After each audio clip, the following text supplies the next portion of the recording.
Graça e paz, meus irmãos. Eu queria hoje trazer mais uma mensagem para edificação das nossas vidas.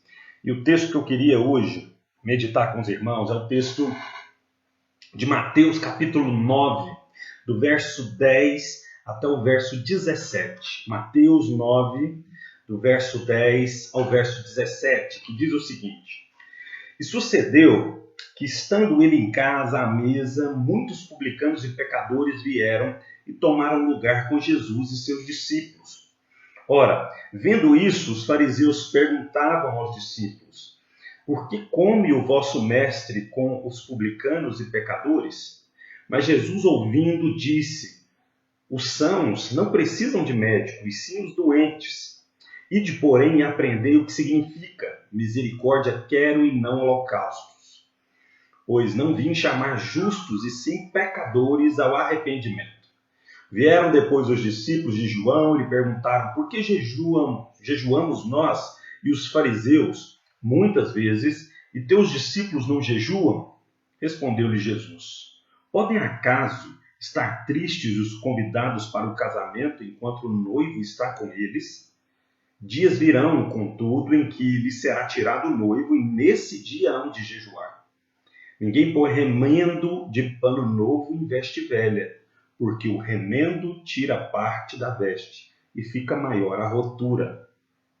Nem se põe vinho novo em odres velhos, do contrário, rompem-se os odres, derrama-se o vinho, e os odres se perdem. Mas põe-se vinho novo em odres novos, e ambos se conservam. Palavra do Senhor para a nossa edificação. Queria te contar para que nesse período a gente pudesse fazer uma oração apresentando nossa vida, nosso coração e nossa mente diante do Senhor. Oremos. Senhor, nós queremos nesse momento clamar pela Tua misericórdia e dizer ao Senhor que somos gratos por tanto bem que o Senhor nos tem feito. Clamamos ao Senhor Deus que o Espírito Santo do Senhor esteja a falar ao nosso coração hoje, por meio da Tua santa palavra. Para isso, Senhor Deus, precisamos que o Espírito Santo trabalhe no nosso coração. Entregamos nosso coração e nossa mente diante do Senhor, para que o Senhor traga a sua verdade e a Tua palavra ao nosso coração. É no santo nome de Jesus que nós oramos. Amém. Irmãos, o tempo que nós temos vivido hoje é um tempo onde todo mundo virou um especialista em tudo, inclusive em religião, de forma que ficou muito difícil para as pessoas que não fazem parte de uma igreja fiel ao Evangelho discernir o que é a verdadeira religião, o que é a falsa religião. A gente vive de uma maneira que é de tão livre acesso, tão fácil acesso às coisas e às informações, que esse punhado de informação acabou dificultando o que as pessoas vão definir sobre o que vão seguir, o que elas entendem por religião ou por fé. As pessoas nunca tiveram tanta informação, porém as informações desencontradas e desconectadas com a Bíblia, elas podem dificultar e confundir a mente das pessoas. As pessoas não conseguem mais discernir sobre o que é certo e o que é errado, qual é a minha religião, qual que é a religião certa, o que de fato eu sigo ou acredito. Isso gerou uma certa confusão. O excesso de informações e a aglutinação de todas elas sem o crivo, sem passar pelo crivo das Escrituras, da Santa Palavra de Deus, criou uma nova expressão religiosa que não descarta nada. É aquela religiosidade influenciada pela filosofia moderna, pelo pensamento moderno, de que tudo é verdade, ou melhor, de que não existe verdade absoluta, portanto, todas as coisas têm aspectos verdadeiros e por isso nada pode ser lançado fora, inclusive os aspectos religiosos. É meio, mais ou menos aquela máxima que diz que todos os caminhos levam a Deus, portanto, eu posso aglutinar muitos aspectos de várias religiões e isso passa a ser a minha expressão de fé. É bem possível termos hoje, por exemplo, uma pessoa que se denomina cristã, né, mas que pratica rituais Wicca na sexta-feira à noite, no sábado visita um santuário esotérico, não comem carne de porco, considerar o animal impuro, como os judeus, e por fim frequentam a missa ou então um culto protestante ao domingo, vai pela sua preferência. E eu quero voltar aqui um pouco na minha fala e deixar claro que o problema não é o excesso de informações, mas sim a forma com que essas informações elas são usadas, a forma com que elas são absorvidas, ou a forma com que elas não passam por um crivo de uma verdade máxima que estabelece, por exemplo, o que é o cristianismo verdadeiro. Então, no cristianismo, tudo precisa passar pelo crivo da palavra de Deus. Aquilo que Deus disse em sua palavra é aquilo que vai normatizar, é aquilo que vai conduzir a nossa expressão de fé. Então, de maneira simples e direta, Jesus, nesse texto que a gente acabou de ler, ele está estabelecendo os pilares do cristianismo.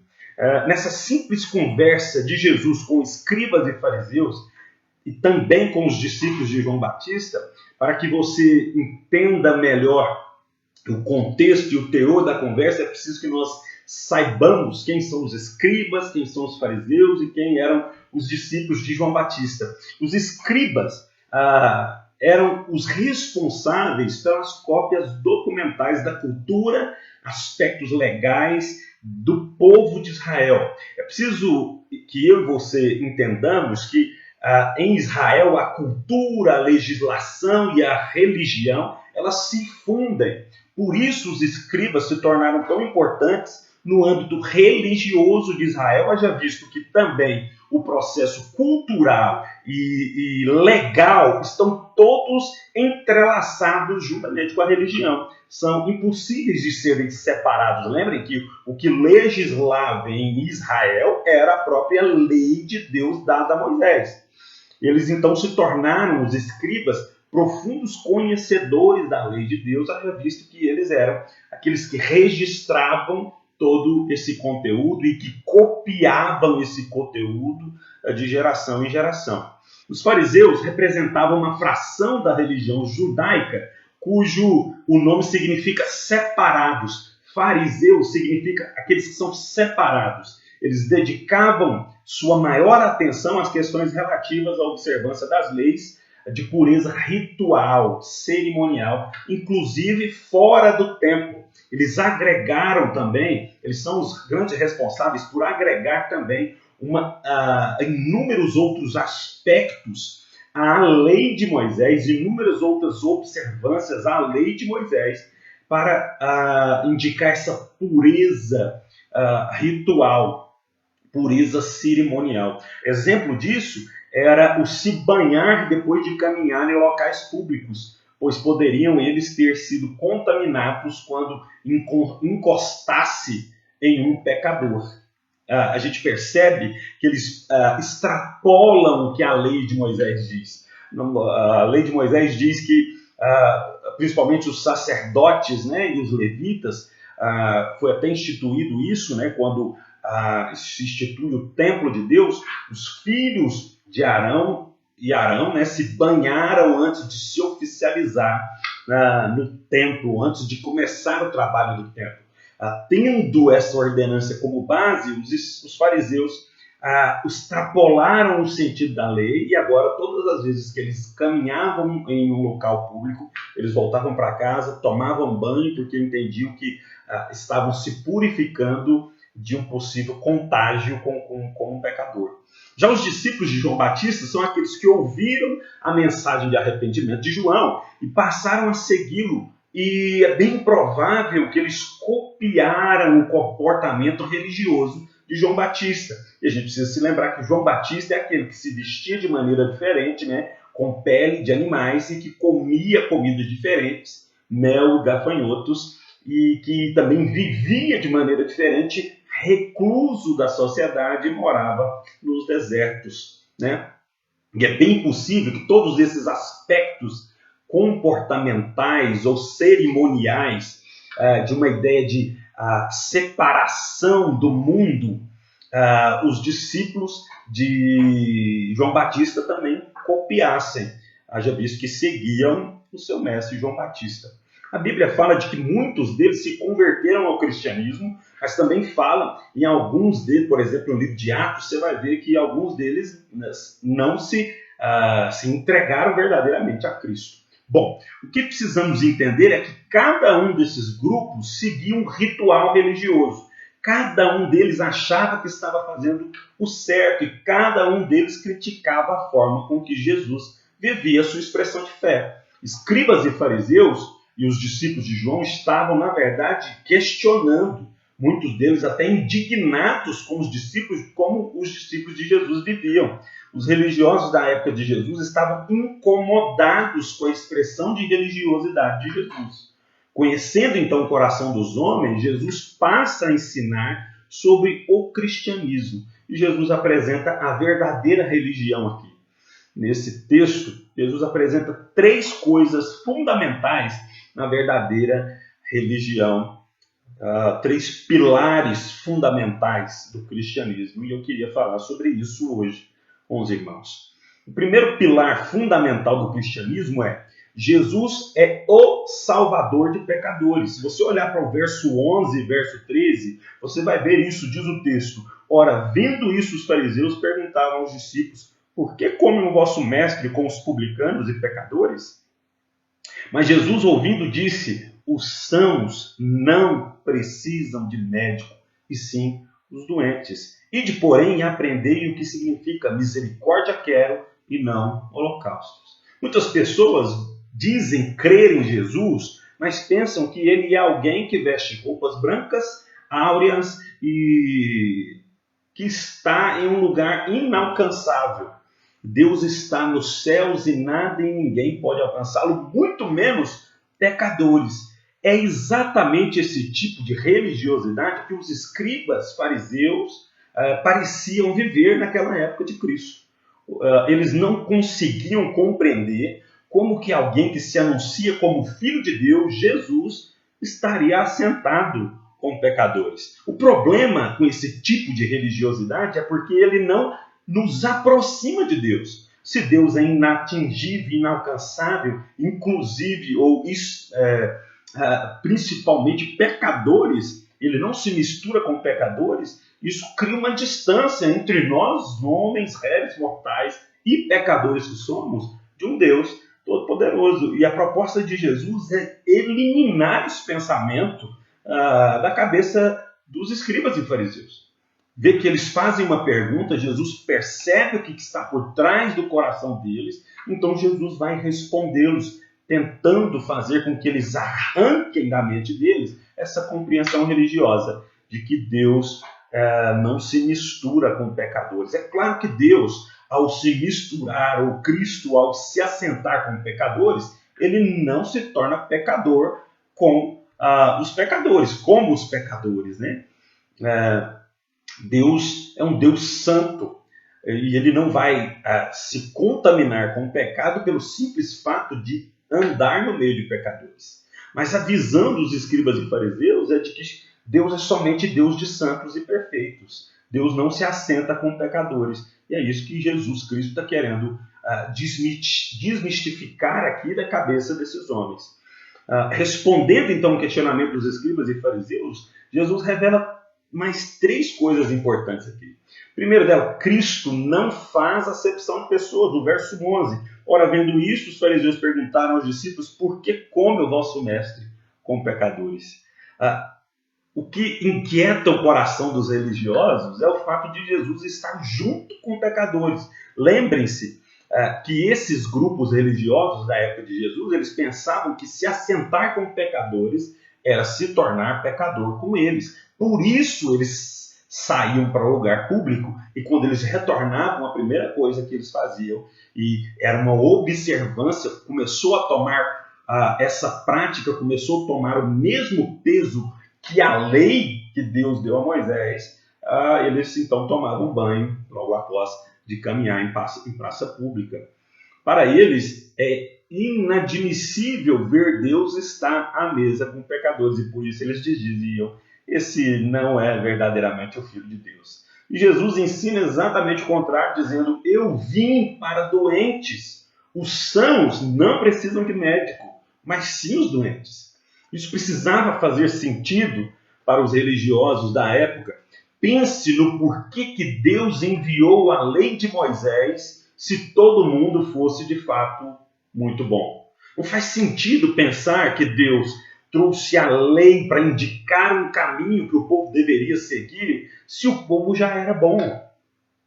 O povo precisava entender que a lei e os aspectos da lei, toda a observância da lei, precisava mostrar para os homens que de fato eles precisavam de Deus os auxiliando a caminhar numa direção agradável a Deus.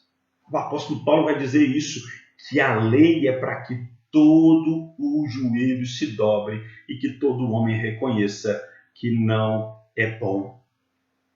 A lei tem essa função de nos colocar prostrados diante de Deus.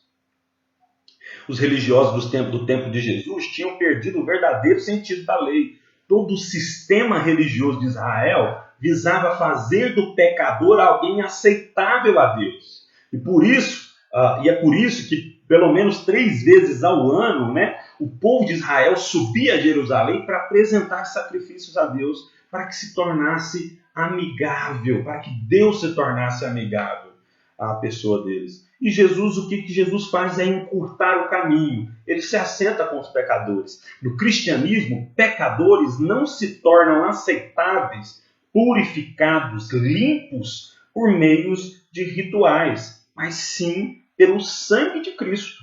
Em seus pecados diários, eles se arrependem e recebem em seus corações o perdão de Deus oferecido em Cristo, pelo sangue e o corpo de Cristo moído na cruz do Calvário. Todo esse aspecto ritualístico ele precisava ser abandonado agora para que os homens tomassem sobre si somente o que Cristo realizou na cruz do Calvário. Uma outra coisa que Jesus ensina aqui é estar com pecadores faz parte da sua missão, verso 12. Mas Jesus, ouvindo, disse: os sãos não precisam de médico, e sim os doentes. O que Jesus está dizendo aqui de maneira simples e compacta é que ele veio porque os homens necessitavam dele.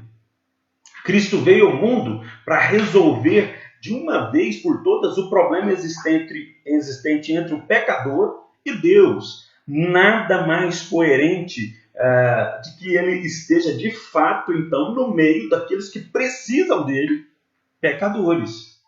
Jesus é o último sacrifício que purifica de uma vez por todas a vida dos pecadores. Por isso, ele anda com cobradores de impostos desonestos, pescadores brigões, homens e mulheres possuídos por demônios, leprosos, prostitutas e vários outros pecadores.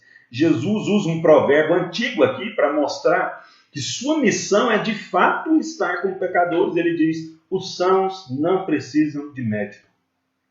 Com isso, Jesus quer mostrar que o médico vai aonde e para quem e a quem necessita de sua assistência, dos seus trabalhos, do seu serviço. Esse é o propósito da vinda de Cristo: salvar pecadores. Jesus também ensina aqui que o cristianismo e religiosidade são coisas totalmente diferentes. O verso 13: ide, porém, aprender o que significa misericórdia quero e não holocausto, pois não vim chamar justos, e sim pecadores ao arrependimento. O religioso ele pode se achar tão bom que passa a desprezar aqueles que não seguem os mesmos rituais que ele.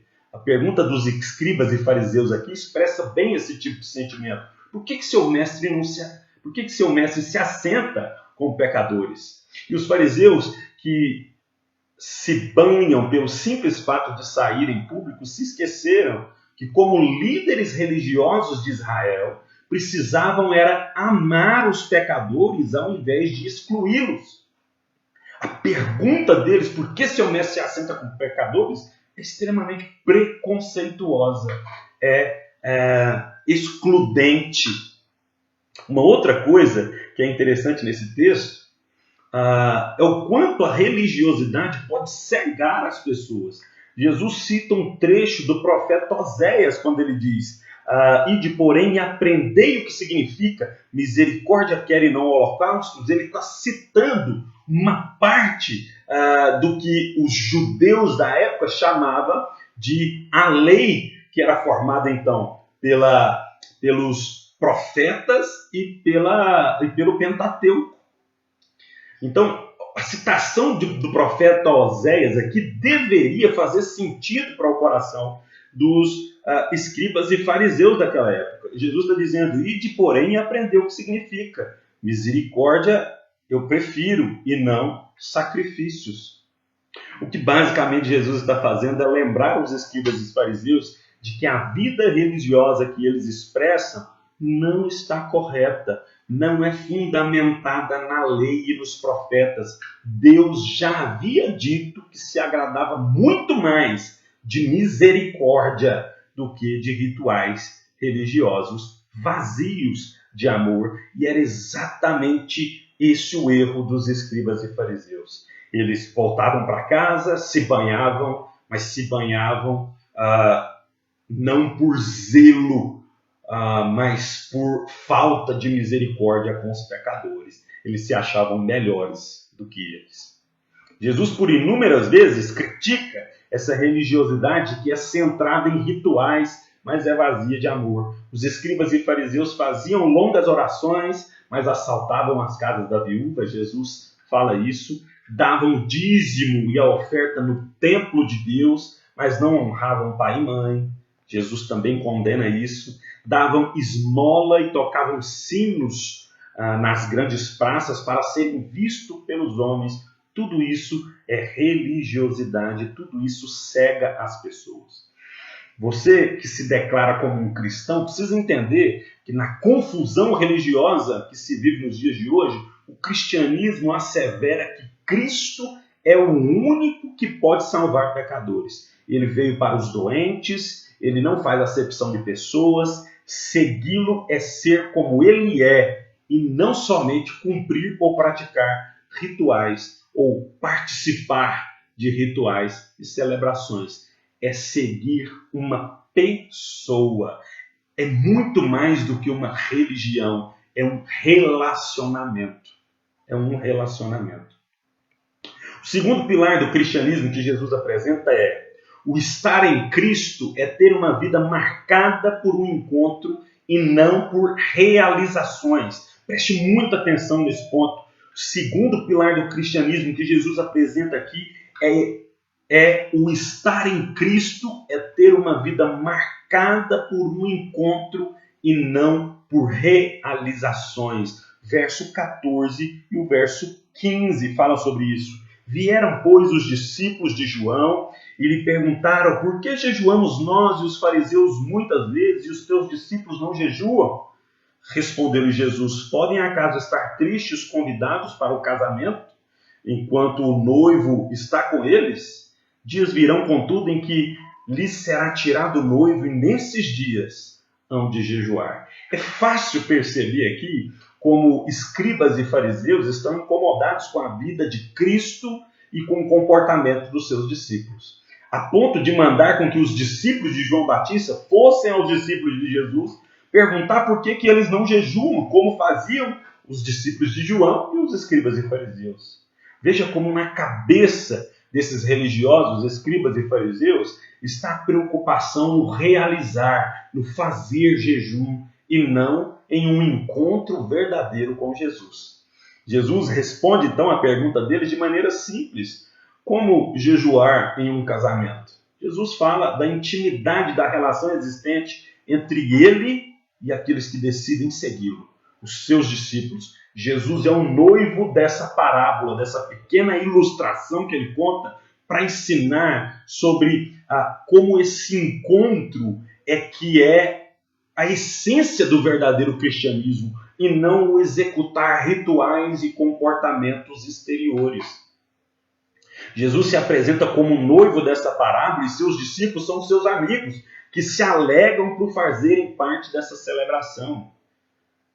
Jesus fala que teria o tempo do pranto, do jejum, que é o que a gente entende, o tempo da humilhação de Cristo, da sua condenação, do seu castigo, da sua caminhada até a cruz, da sua morte. Então ele volta glorioso na sua ressurreição. Esse seria o tempo do pranto e do jejum. Mas agora é tempo de se alegrar e desfrutar ao máximo da presença daquele que é chamado aqui, essa pequena ilustração de Jesus como noivo. Tem um teólogo chamado Norman Champlin que diz, analisando a resposta de Jesus aos escribas e fariseus, ele diz o seguinte: o jejum só era obrigatório no dia da expiação, ou o que os judeus chamam de Yom Kippur. E nos dias de jejum publicamente proclamados, e nos dias de jejum publicamente proclamados. Portanto, a alusão aqui é sobre um jejum particular e voluntário, que evidentemente não caracterizava a vida dos discípulos de Jesus, como ocorria entre os discípulos dos fariseus e dos de João Batista. A linguagem que cabe ao cristianismo é a do louvor e da alegria. Nem ao menos se pensa em que os males deste mundo obscureçam a experiência cristã. Sabe o que esse teólogo está dizendo? Ele está dizendo que o cristianismo, no cristianismo, os fiéis têm infinitos motivos para se alegrar ao invés de se entristecer, pois se encontraram com o Redentor das suas vidas. Os cristãos são alegres, pois Jesus concedeu vitória contra o nosso maior inimigo, a morte, que é o salário do pecado. Jesus não menospreza o jejum, mas entende que ele deve ser realizado com um intuito e com um sentimento genuíno, e não para se exaltar como faziam os escribas e fariseus.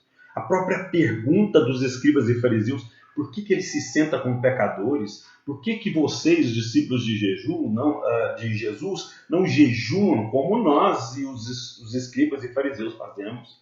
É sabido, por meio de alguns documentos antigos, que os fariseus adotaram o jejum como prática realizada de 2 a 4 vezes por semana. Eu não vejo problema nessa prática, porém o problema está no fato de acharem que os discípulos de Jesus e o próprio Cristo, eles eram menos dignos e até impuros porque não jejuavam e porque se assentavam com pecadores. Se você olhar para o texto das Escrituras, Mateus 6, você vai ver Jesus criticando o jejum dos escribas e fariseus, porque quando eles jejuavam, eles se mostravam como entristecidos, contristados, os seus rostos ficavam desfigurados, exatamente para mostrar aos homens que estavam de jejum. Mas o que Jesus diz é que você, quando jejuar, você continue alegre e não se mostre contristado, porque o Pai que está em secreto, Deus vê que em secreto você está em jejum e Ele vai te recompensar. Eles jejuavam então para serem vistos, mas Jesus fala que em secreto Deus sonda o coração e sabe quais são os verdadeiros intuitos e aquilo que está promovendo ou aquilo que está conduzindo aquela pessoa a realizar esse jejum. Então, o cristianismo verdadeiro, genuíno, bíblico, diz que a salvação está assegurada naquilo que Cristo fez e não no que os homens fazem.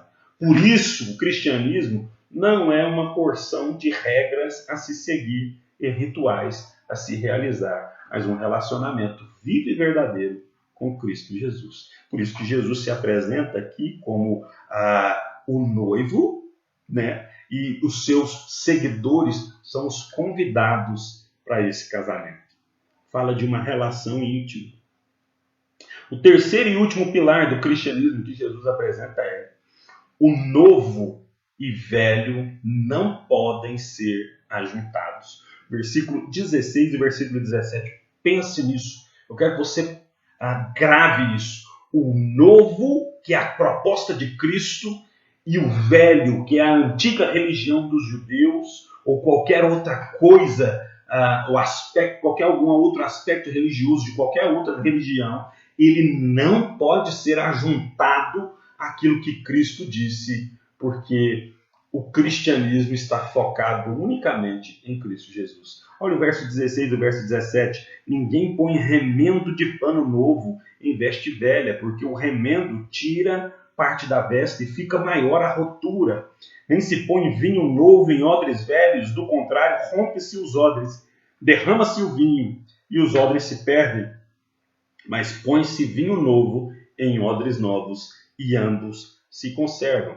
Lembre-se que toda essa controvérsia aqui entre Jesus, escribas e fariseus, juntamente com os discípulos de João Batista, ela começou porque os discípulos e Cristo comiam com pecadores e não jejuavam, conforme era a prática dos escribas e fariseus. Escribas e fariseus então, estão indignados porque Jesus e a sua nova doutrina contrariam os seus costumes e tradições.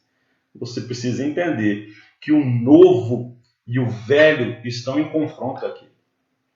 O novo e o velho estão brigando aqui.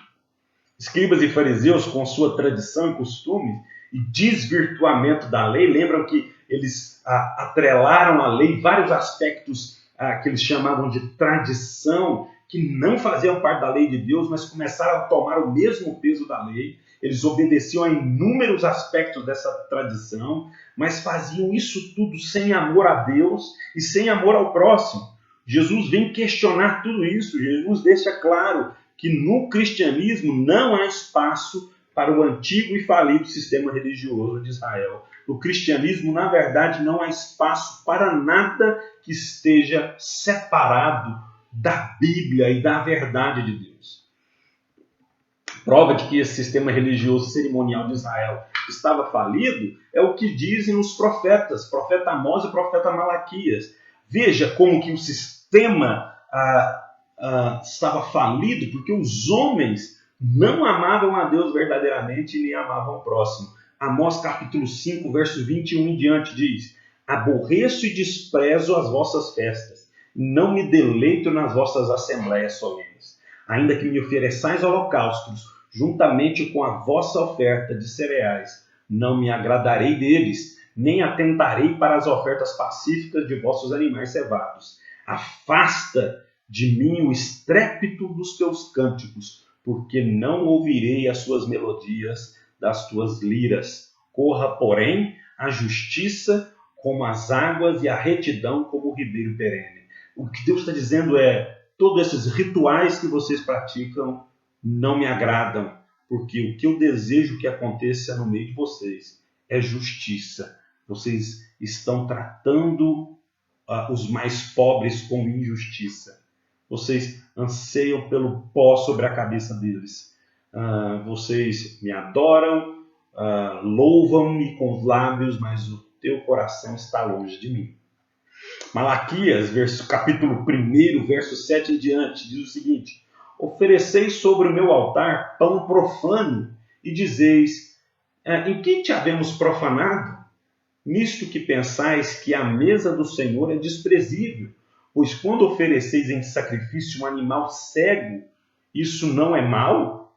Quando ofereceis o coxo ou o doente, isso não é mal? Ora, apresenta-o ao teu governador, terá ele agrado de ti, ou aceitará ele a tua pessoa? Diz o Senhor dos Exércitos. Agora, pois, suplicai o favor de Deus, para que se compadeça de nós. Com tal oferta da vossa mão, aceitará ele a vossa pessoa? Diz o Senhor dos Exércitos: oxalá que entre vós houvesse até um que fechasse as portas, para que não acendesse debalde o fogo do meu altar. Eu não tenho prazer em vós, diz o Senhor dos Exércitos, nem aceitarei a oferta da vossa mão. O que o profeta Malaquias está dizendo é que o sistema religioso de Israel estava corrompido. Mas não é por causa do sistema em si, mas por causa do homem. É bem possível que o homem participe de todo o ritual e cerimônias, mas continue sendo mau, desonesto e impuro.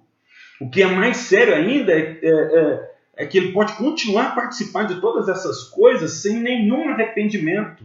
Por isso é que Cristo nos convida a um encontro pessoal com Ele. Diante dele ninguém pode se esconder, Ele sabe quem somos, Ele descortina o nosso coração, Ele não se impressiona com grandes rituais, mas se agrada de corações quebrantados, de pecadores arrependidos. Cristo diz que não tem como ajuntar religiosidade com cristianismo.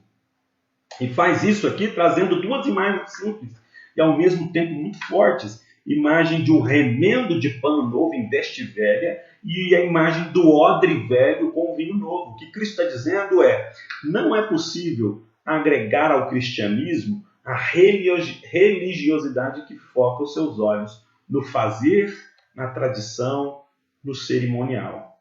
A liberdade que o cristianismo oferece, ele rompe com estruturas tradicionais, assim como o remendo novo colocado em veste velha.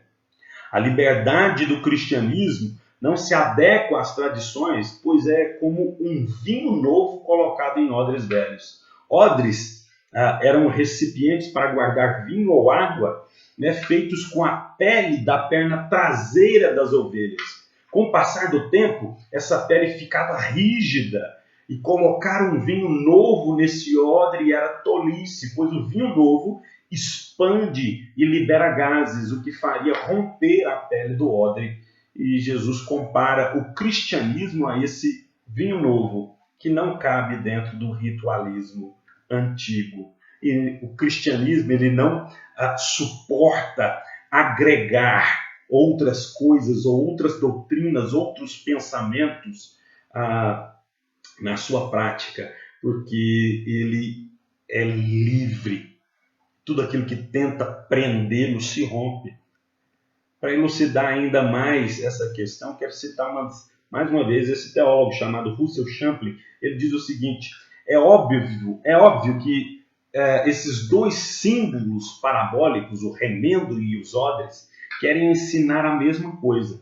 Não podemos misturar o velho sistema religioso praticado no Velho Testamento com um novo sistema religião caracterizada pela alegria livre de formalidades ensinadas por Cristo. A nova forma deve estar isenta de ritualismo e de outros elementos tendentes à depressão e à não liberdade. O vinho novo é ativo, dotado de características fortes, expansivas. Assim sendo, um odre velho, depois de usado e ressecado, pode ser frágil e quebradiço. Não podia mais ser usado para guardar vinho novo, pois arrebentaria. Esses são símbolos instrutivos que expressam as diferenças entre a nova religião de Jesus e a antiga religião do Velho Testamento. A nova é viva e expansiva, livre de cerimônias, e a antiga era sobrecarregada de tradições, formalidades, sendo-lhe impossível expandir-se para conter a nova. Resumindo, o cristianismo, por ser focado na pessoa de Cristo, na sua obra libertadora, não aceita nenhuma outra verdade. Ou seja, diante do cristianismo, todas as outras coisas se tornam mentiras. Nada pode ser agregado a Cristo. O seu sacrifício foi suficiente. É único, pessoal. Só Ele pode curar doentes. Só Ele cura a alma. Só Ele perdoa pecados. Por mais que outras religiões tenham aspectos muito positivos, o cristianismo diz que só Cristo é suficiente. Então hoje nós falamos, meus irmãos, sobre os 3 pilares que sustentam o cristianismo. Jesus é o único salvador dos pecadores, ele não faz acepção de pessoas, sua missão é trazer perdão, todo aquele que se achega a ele recebe perdão. O cristianismo, segundo o cristianismo, é ter uma vida marcada por um encontro e não por realizações. Ninguém será salvo por obras da lei ou por ser bom, somente pelo sangue de Cristo pode-se obter perdão dos pecados realizados. E terceiro, o velho e o novo não se ajuntam. Nada pode ser agregado a Jesus. Ele é exclusivo e ele é suficiente. Jesus é a nossa religião. Nós começamos hoje falando da confusão das religiões, de como as pessoas não sabem no que acreditam, as pessoas vivem confusas, e eu quero que você saia daqui hoje sabendo uma coisa simples e direta. Jesus fez o que fez por amor a pecadores, e tudo o que ele fez foi o bastante. Não há como agregar mais nada a essa mensagem, só Jesus pode salvar pecadores. Eu quero te dizer, você que está nos assistindo aí hoje, você pode ter ainda muitas e inúmeras dúvidas. Eu creio que não foi possível hoje esgotá-las, mas uma coisa você precisa ficar sabendo. O cristianismo é a única religião ou é a única mensagem que diz que os homens não podem se salvar. É preciso ter alguém bem melhor para ocupar o nosso lugar nessa obra da salvação. E esse alguém é o Cristo. E ele se oferece de graça para salvar os pecadores. Ele veio para salvar os doentes. Ele se assenta no meio de pecadores.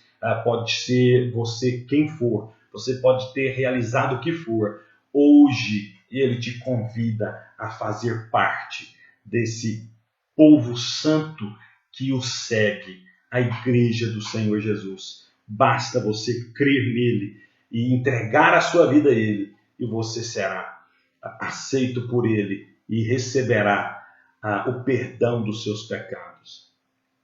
Você que já é discípulo de Cristo, entenda que no mundo de hoje muitas coisas tendem ou nos tentam fazer com que nós agreguemos coisas a Cristo, com que nós absorvamos coisas de outras religiões para dentro do cristianismo. Eu quero te exortar, te encorajar a eliminar essas coisas, porque Cristo é o bastante, Cristo é suficiente.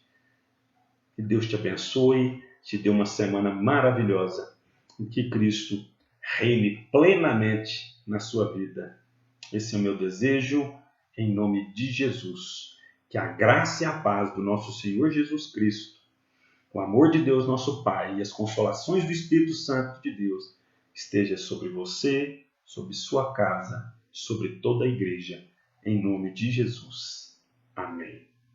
Deus te abençoe, meu irmão. Fique em paz.